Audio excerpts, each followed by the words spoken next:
So you've been thinking about moving to Wellington, Florida. Maybe you've heard about the beautiful neighborhoods, the amazing schools, the world-class equestrian scene. But hold on, because not everybody is cut out for life in Wellington, Florida. If you can't handle these 10 things, you might not survive living here.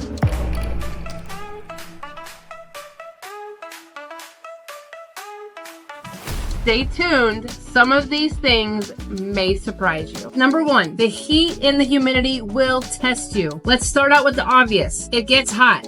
Really, really hot here. Wellington, like the rest of South Florida, has a tropical climate, which means we're dealing with high temperatures and extreme humidity most of the year. In the summer, you can expect 90 plus degrees with the humidity so thick, you're like walking through soup. You open up your front door and whoosh, it just hits you like you just walked into an oven. And don't let me get started about how frizzy your hair can get. And a tip, if you're not used to that kind of heat, you're gonna have to hydrate constantly and wear light clothing.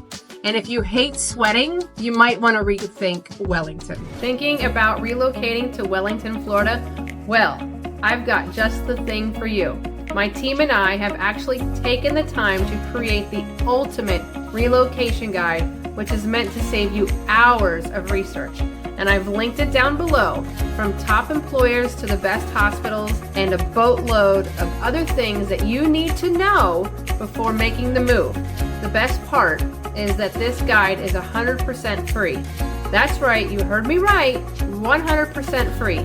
Just click the link in the description or at the top pinned comment. I hope that helps.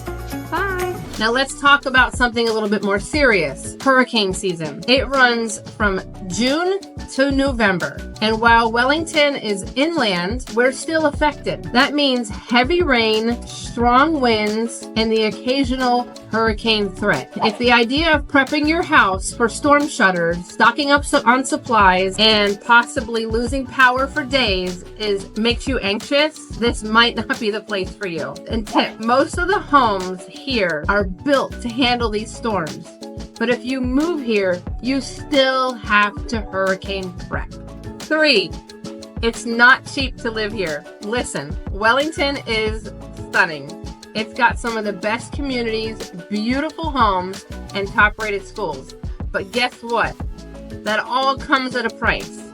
Housing costs here are higher than any other parts of Florida, and property taxes can be steep. So if you're looking for budget-friendly, Wellington may not be it. Tip, however, if you're looking for a long-term investment, Wellington real estate value really holds up well here. For those of you who are thinking of moving to the Wellington, Florida area, where are you moving from? And what's the main reason you're leaving your current city or state? I'm truly curious. So make sure you let me know down below. Traffic can be a nightmare. Wellington may not have Miami and Fort Lauderdale levels of traffic, but it's still here in moments. During peak season, when all the snowbirds and seasonal residents and equestrians are here, roads get congested. Plus, we have a lot of roundabouts and some intersections that can be very frustrating. If you hate waiting for traffic, this could be a downside for you. So, you have to plan your trips wisely.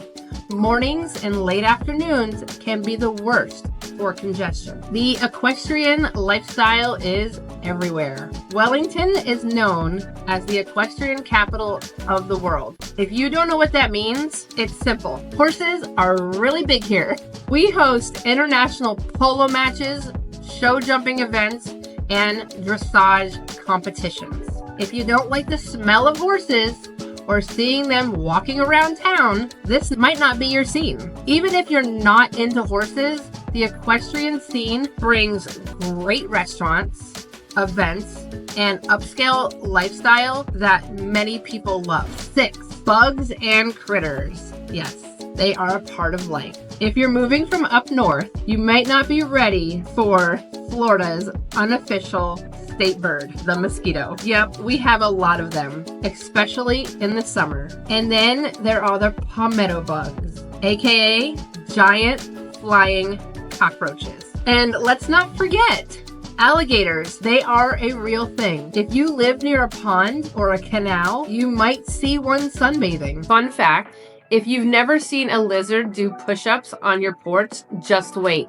It's coming. And a quick tip, pest control is your new best friend. Schedule regular treatments and don't leave your doors open unless you want visitors. Uninvited, six-legged one. Number 7, the HOA life is not for the rebels. If you're the type to park your boat in the driveway or paint your house neon green, Wellington's HOAs might come for you like the Hunger Games. Wellington is known for its pristine neighborhoods, but that beauty comes with rules. Many communities have HOAs, homeowners associations, that enforce strict guidelines to keep property values up. You might get a letter if your grass is 2 inches too long, you leave your trash bins outside past the pickup day, your Christmas lights are still up in February. Yes, it's a thing. HOAs aren't all that bad. They help keep the neighborhoods beautiful and safe, but if you don't like people telling you what to do with your own property, it might not sit well.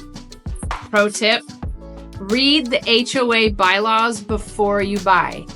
And maybe don't plant that 10-foot flamingo statue without checking first. Hey guys, it's Flo. As much as I love making these videos, there is one thing I love more, and that's helping families and people from all over the US to make the move here to Wellington. I've helped countless families to make the move, so whether you're coming out next week, next month, or even next year, don't hesitate to reach out.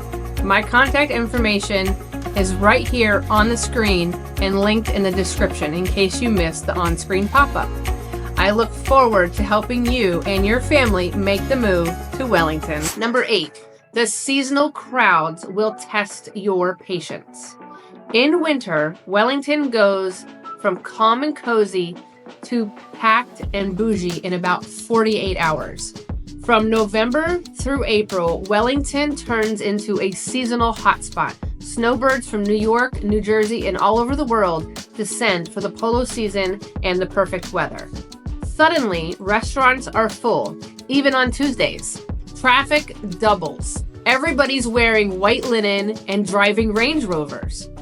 It's exciting, but if you like the quiet, small-town vibe year-round, it might be a little overwhelming. Fun twist, on the bright side, it's great for business and events, and some of the best people watching in Florida. You know you do it. Number 9, you might become a snob without even realizing it. First, it's brunch at the Polo Club. Then the next thing you know, you're judging someone for using store brand almond milk. Wellington is nice, like really nice. You've got luxury communities, custom equestrian estates, country clubs, and gourmet everything. It's easy to start living the high life and forget what normal looks like. Suddenly, Starbucks doesn't hit the same after you've had a handcrafted oat milk latte from that hidden cafe in Grand Prix Village. I used to be happy with a regular driveway. Now, if it's not paved with travertine, I'm like, is this even real estate? Of course, most residents stay humble, but don't be shocked if you start leveling up your lifestyle without even realizing it. Wellington has that effect. You'll become a Wellingtonian. Number 10, you'll never want to leave. This one's the real trap. Wellington will steal your heart. Wellington, Florida is a place that captures your soul so deeply that you might never want to leave. Its vibrant equestrian community, lush landscapes, and charming atmosphere will draw you in and hold you captive. You'll find yourself making new friends, exploring hidden gems, and embracing a slower pace of life. You'll be so happy, so content that you might just forget everything else. Is that a risk you're willing to take?